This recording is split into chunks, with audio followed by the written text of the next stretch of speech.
Quando Paulo estava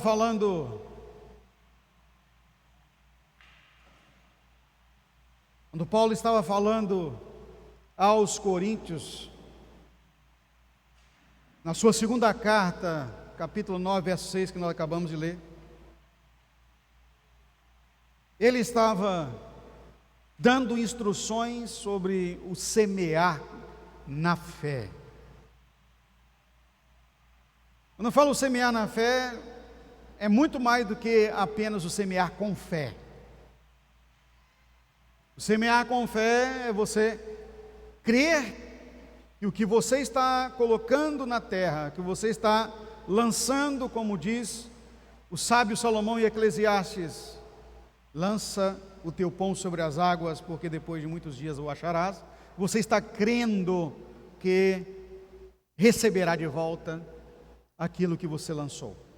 Mas o semear na fé é o que estava acontecendo aqui, o narrado na carta de 2 Coríntios capítulo 9. Paulo estava instando a igreja de Corinto na preparação de donativos, não só alimentos, mas também remédios, roupas, dinheiro, tudo quanto abarca a necessidade básica dos santos em Jerusalém. E quem seriam os emissários, ou seja, aqueles que levariam para Jerusalém os donativos, eram os macedônios, aqueles mesmo que antes de darem alguma coisa, eles mesmos se deram ao Senhor. Eles estavam se enviando em donativo para socorrer a igreja em Jerusalém após o cerco do ano 70. O ambiente em Jerusalém não era nada bom, muitos feridos, muitas mortes, as muralhas destruídas, o templo acabado, e agora a igreja se mobilizava para socorrer os santos em Jerusalém. E Paulo fala: o que semeia em abundância vai colher abundância, mas o que semeia pouco vai colher pouco. Ele não estava falando aqui de dízimos, ele já estava falando aqui da nossa responsabilidade em suprir as necessidades do reino de Deus, da igreja, dos santos de Deus. Semear, neste caso aqui, é o semear na boa terra, que é o reino, é colocar no reino de Deus o necessário. Então, semear na fé é muito mais do que o semear com fé. Muitos de nós, durante o ano de 2021, durante os anos anteriores que nós estamos compartilhando aqui o semear, tem semeado com fé, mas chegou a hora de semear na fé. Semear na fé é quando você visualiza a obra de Deus na sua plenitude, no pleno. Não é só socorrer os necessitados, mas é dar estrutura para que a ação de socorro seja permanente. E no caso aqui, eram enfermeiros, eram médicos, pessoas que estavam indo, eram construtores, até quem não tinha profissão, mas eles se deram para pelo menos acalentar os feridos em Jerusalém. E nós precisamos aprender com isso. No Paulo fala aqui, o que semeia pouco, ele está dizendo o seguinte: aquele que não faz o que é da fé, dá apenas um pouquinho, para não ficar de fora, vai participar, mas não está confiante. Nós precisamos entender que a fé é que agrada a Deus. Em Hebreus 11:6 diz assim a palavra: sem fé é impossível agradar a Deus. Repita comigo: sem fé é impossível agradar a Deus. Sabe o que está acontecendo quando nós agimos com alguma fé, uma pequena fé? Nós vamos semear pouco. Mas eu gosto de Jesus, porque Jesus inclusive chamou a atenção dos discípulos quando eles estavam com pouca fé. Por isso que o escritor aos Hebreus aqui, ele não fala de pouca fé, Ele não fala de uma fé reduzida, ele fala da sem fé, ele fala da incredulidade. Quando Jesus estava no barco, com os discípulos após vir andando sobre as águas, ele trata os discípulos nessa situação, não é? Porque para Deus pouca fé é o mesmo que sem fé. Por que vocês estão assim tão atemorizados? Por que estão amedrontados, homens de pouca fé? Porque eles ficaram temerosos. É um fantasma que vinha andando sobre as águas. Depois que Pedro ainda foi andando até Jesus, o único homem na história que andou sobre as águas depois do próprio Deus em Cristo, era Pedro. Mas a pouca fé ele fez sucumbir e afundar. Aquele que sabia nadar muito bem, maravilhosamente bem, porque era homem da pesca. Uma vez que Jesus estava na beira da praia, isso é provado, né? Que quando ele viu que era Jesus, ele se lançou na água e foi nadando até Jesus. Então ele sabia nadar, mas naquele dia Jesus que teve que salvá-lo do afogamento. E Jesus tratou, não pode ter pouca fé, nós temos que ter a fé.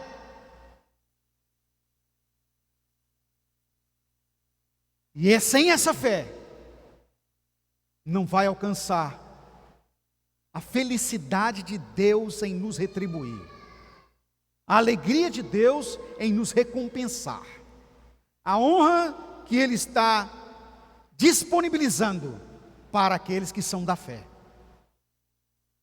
E aí então Paulo, no 2 Coríntios capítulo 9, nesse texto aqui de sua carta, ele dá as instruções para que a igreja viesse a ter a fé na medida adequada.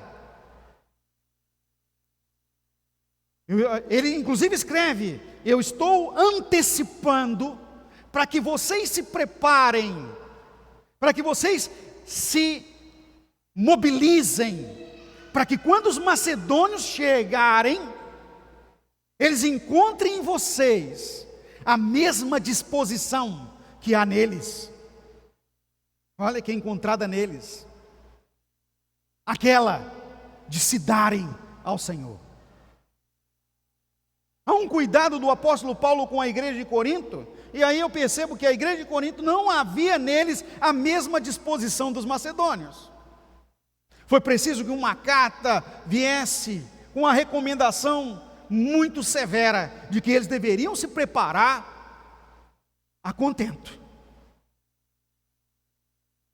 É como um pai que deposita expectativa na vida dos filhos. É como um líder pastor que deposita a expectativa nos discípulos. Aquilo que ele ensinou, ele espera que ocorra, mas quando ele percebe que não vai ocorrer, o que ele faz? Ele exorta. Ele trabalha uma palavra para os levar ao rememorar e uma retomada de posicionamento. É isso que Paulo faz com a igreja de Corinto. E aí ele diz: o que semeia pouco, pouco também se fará. O que ele está dizendo é: vocês precisam entender que estão na fé e são da fé. Não dá, amados, para que aquele que está no reino de Deus venha na sua semeadura colocar o sobejar, ou seja, aquilo que está sobrando.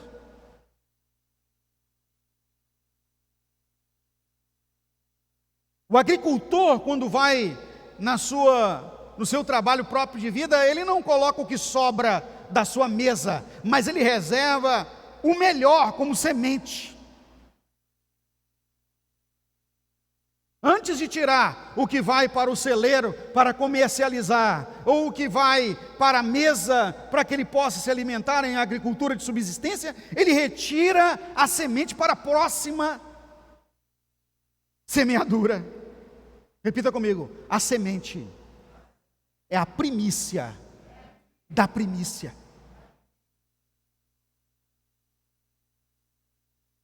Foi aqui que Abel ganhou de Deus a aprovação e Caim a reprovação. Lá no livro do Gênesis isso deixa claro. Porque a semente que era a primícia da primícia, ou seja, a semente foi que Abel deu para Deus. Foi das suas ovelhas reprodutoras, da excelência é que ele pegou e adorou a Deus. Enquanto Caim deu da sobra da sua despensa. Não sei se você está conseguindo captar o que eu estou ensinando e compartilhando com você nesta palavra exortativa dessa manhã. Mas o que temos para dar e o que precisamos colocar no reino de Deus, não é o que sobra. Porque se nós então, brasileiros, for o que sobra, nós nunca damos nada. Nem a oferta da viúva pobre passa por nós.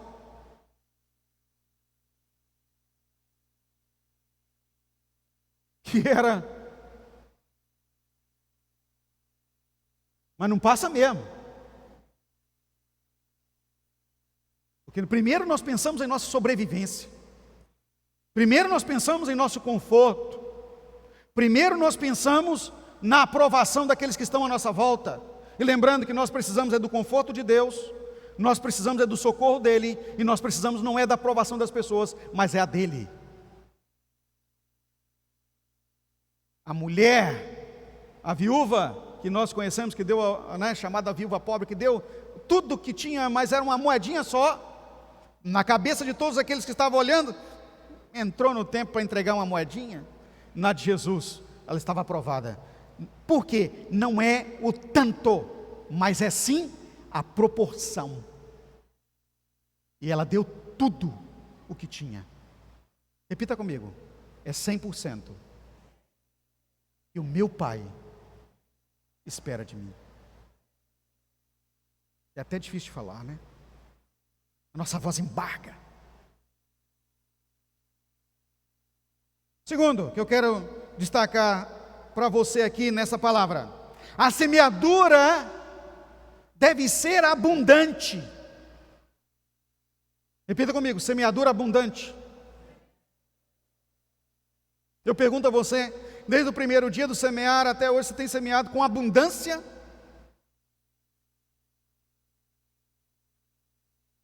Eclesiastes capítulo 9, verso 10. Olha o que o sábio Salomão, falando acerca do entregar-se, do doar-se para Deus, ele diz: tudo quanto te vier a mão para fazer, faze-o conforme as tuas forças, porque na sepultura para onde tu vais, não há obra, nem indústria, nem ciência, nem sabedoria alguma. Agora entenda essa expressão que Salomão faça nas tuas forças. A gente acha assim, fazer da nossa força é fazer o que dá. Fazer o que dá por baixo. Quando ele fala aqui, ele fala de sacrifício, ou seja, do 100%, fazer tudo dentro das suas forças, não é dentro das suas possibilidades. Repita comigo, forças é diferente de possibilidade. Você sabe por que eu estou lembrando você disso? Porque a nossa força é o Senhor. A nossa força é o Senhor. E o nosso Deus não é o Deus das possibilidades, Ele é o Deus do impossível. Ele é o Deus do extraordinário. Ele é Deus do supremo, da supremacia. Levante sua mão e fala comigo. O que Deus me chamou para fazer não é o possível, mas é o que Ele manda. Amém? Você está disposto? Diz amém. O Salomão ensina aqui o povo de Israel, e em sua sabedoria gloriosa, que a sabedoria de salomônica é a sabedoria divina implantada no homem em sua plenitude. Por isso foi considerado o homem mais sábio da terra. Nenhum cientista chegou perto dele, e nem vai chegar, pois a palavra de Deus garantiu isso. Então veja bem, ele estava compartilhando com o povo que ele deu, ou melhor, que ele recebeu de Deus, e agora estava dando o que ele recebeu de Deus para o povo que Deus deu para que ele pudesse cuidar, com entendimento, sabedoria de como fazer a obra de Deus, de como se dá no reino. Não é como as suas possibilidades, mas é na força do Senhor. Se nós somos totalmente de Deus, estamos nele, vivemos nele, guiados por ele, dirigidos por ele, e nós sabemos que não há força nenhuma em nós a não ser o Senhor, então nós podemos fazer muito mais do que o que nós estamos fazendo.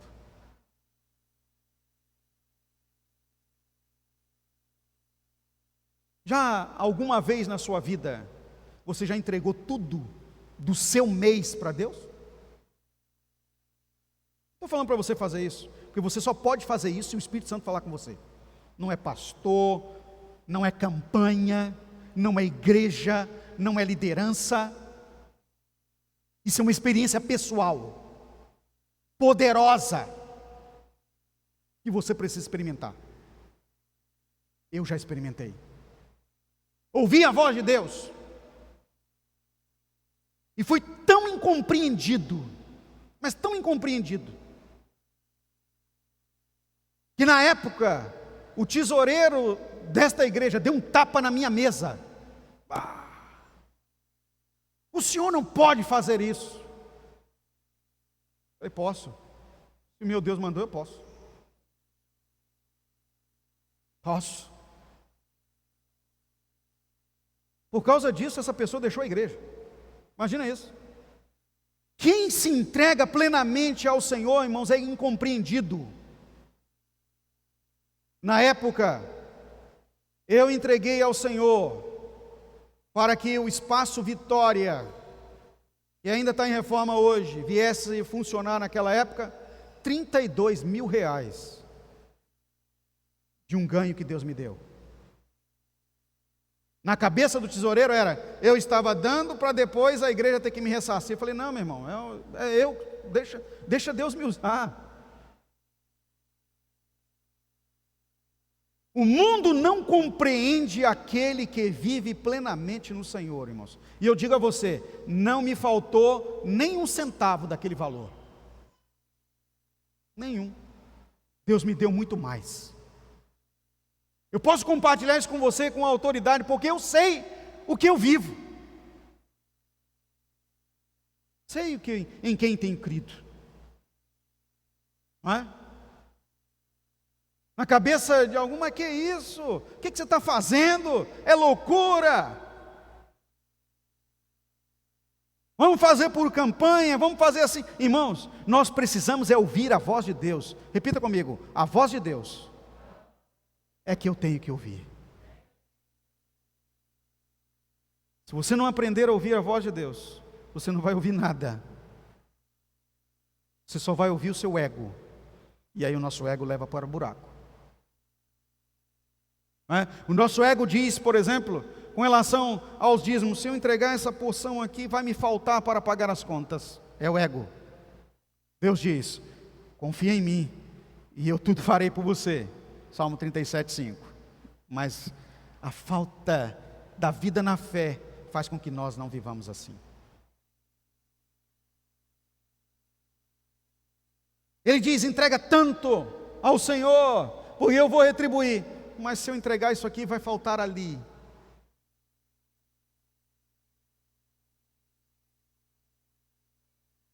Irmãos, no nome de Jesus, cuidado com isso.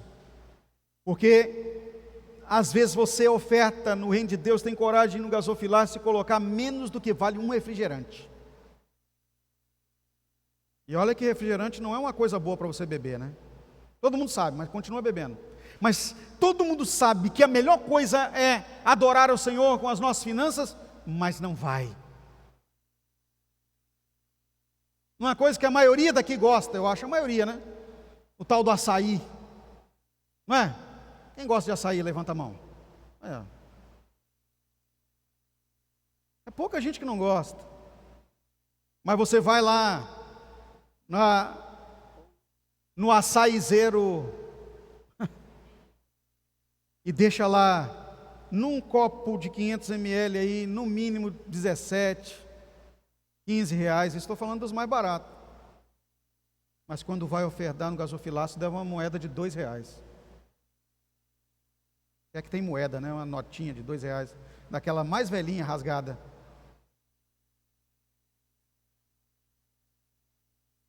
Nós vamos a uma pizzaria,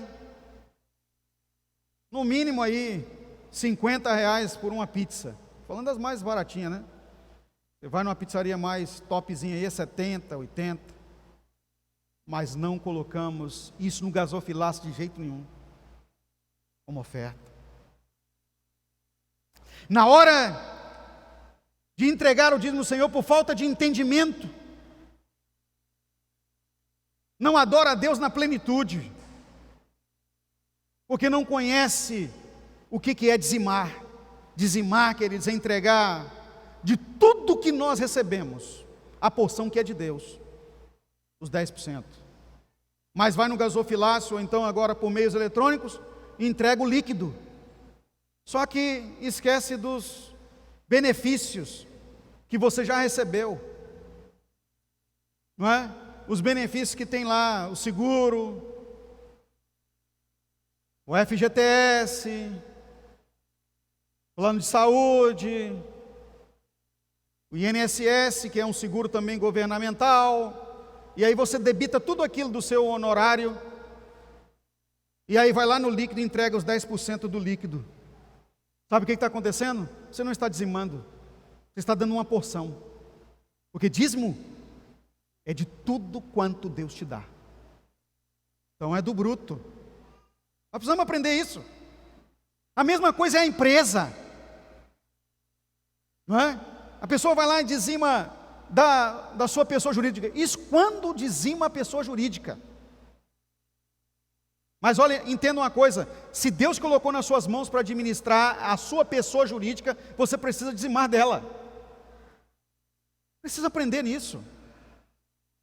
E aí trabalhar lá o seu balanço, durante o ano dizimar as suas retiradas, e do balanço da empresa dizimar o valor da distribuição, da lucratividade. Quando nós não entendemos essas coisas, queridos, nós agimos aquém das nossas forças, e muito abaixo. E Salomão fala bem claramente aqui, olha, é conforme as tuas forças. Isso que ele está dizendo é conforme o que Deus fez e colocou nas suas mãos para você fazer. Não é conforme você acha, mas é conforme o Senhor te habilitou.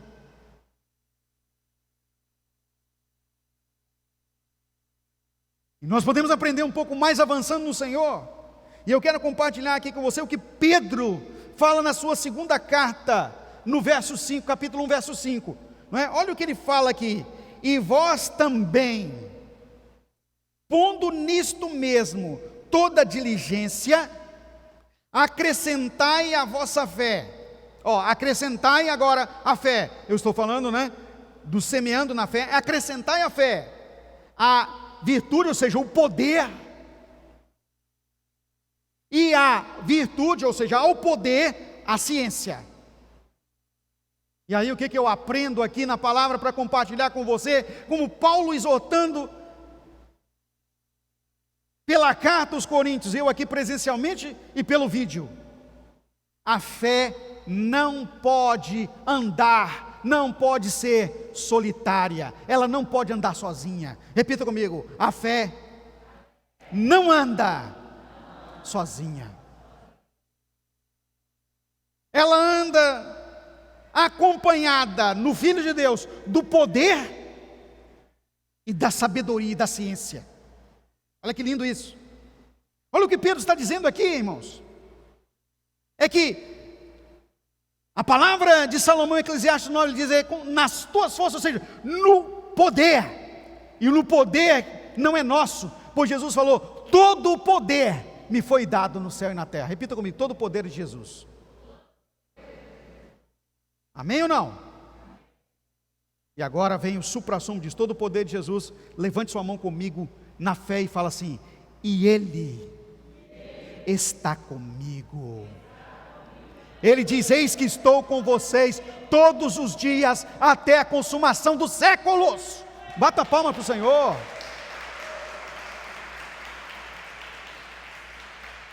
Eu cheguei a uma conclusão, amados, é que quando nós estamos na fé, andando pela fé, vivendo pela fé, não andamos por vista, mas por fé, o justo viverá por fé, tudo é a palavra de Deus, nós não vivemos conforme nossas forças, nós vivemos e compartilhamos no poder de Cristo.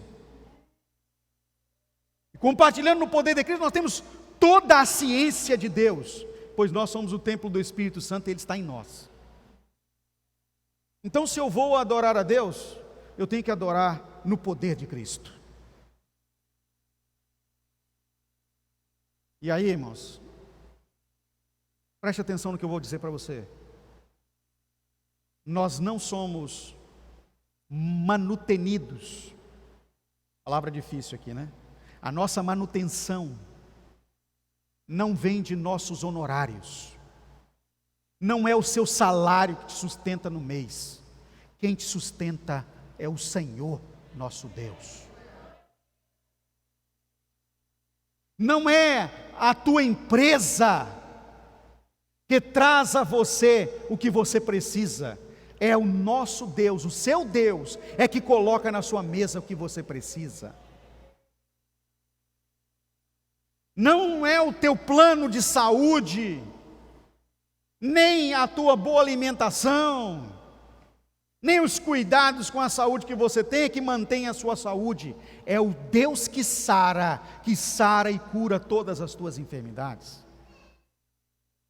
Nós não estamos vivos porque nós somos prudentes em evitar em nos colocar em alguns lugares onde a violência pode nos pegar ou qualquer outra situação pode nos alcançar. É porque o protetor está ao nosso lado. Nenhum mal te sucederá, nem praga nenhuma chegará à sua casa, diz o Senhor. Então nós precisamos entender que é no Senhor e fazer uso do poder e da ciência. Eu quero finalizar a palavra aqui com essa instrução para nós. Jesus falou: todo o poder me foi dado no céu e na terra. Não é? Toda virtude é a mesma palavra traduzida.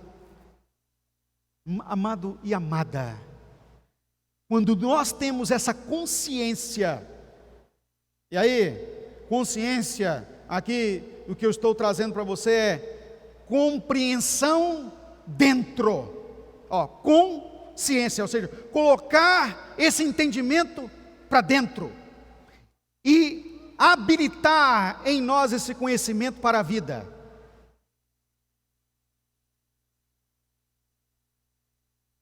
Quando passamos a viver dessa forma, com esse entendimento,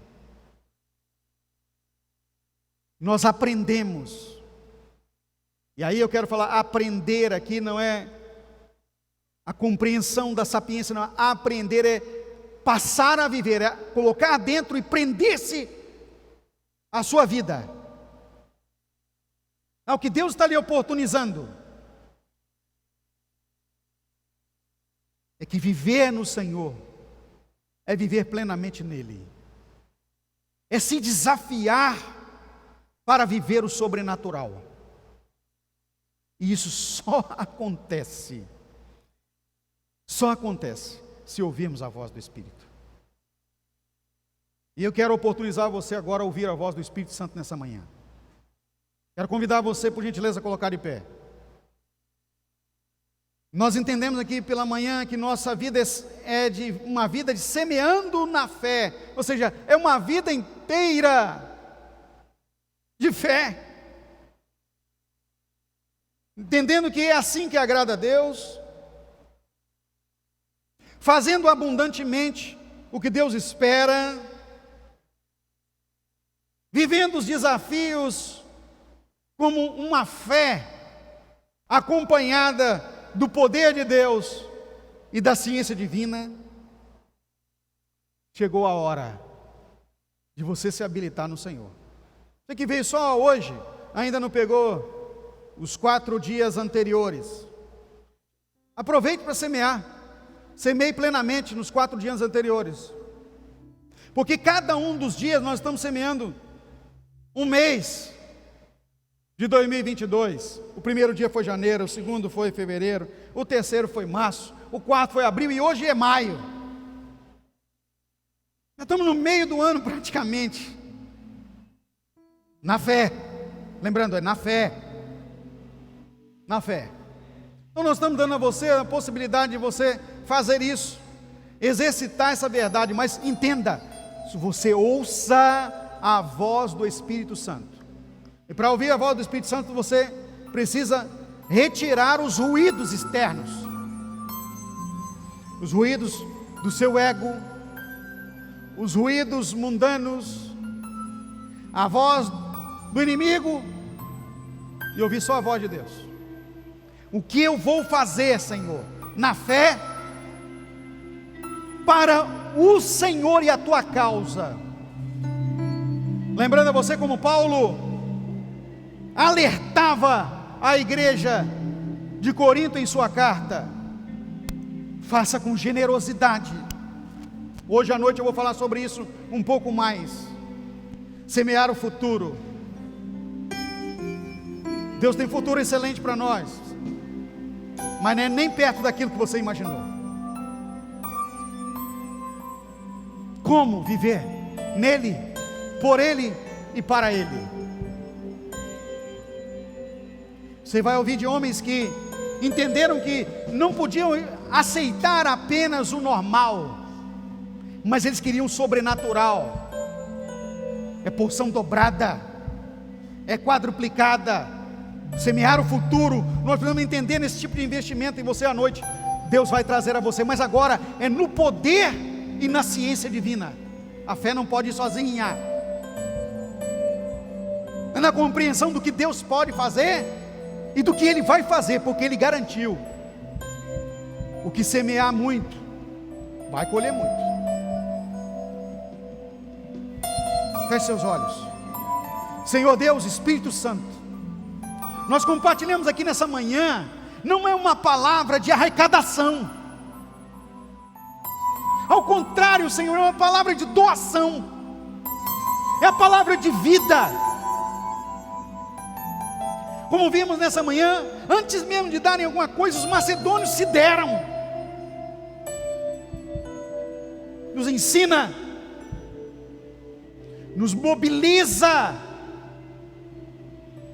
para essa vivência plena. Ó Deus,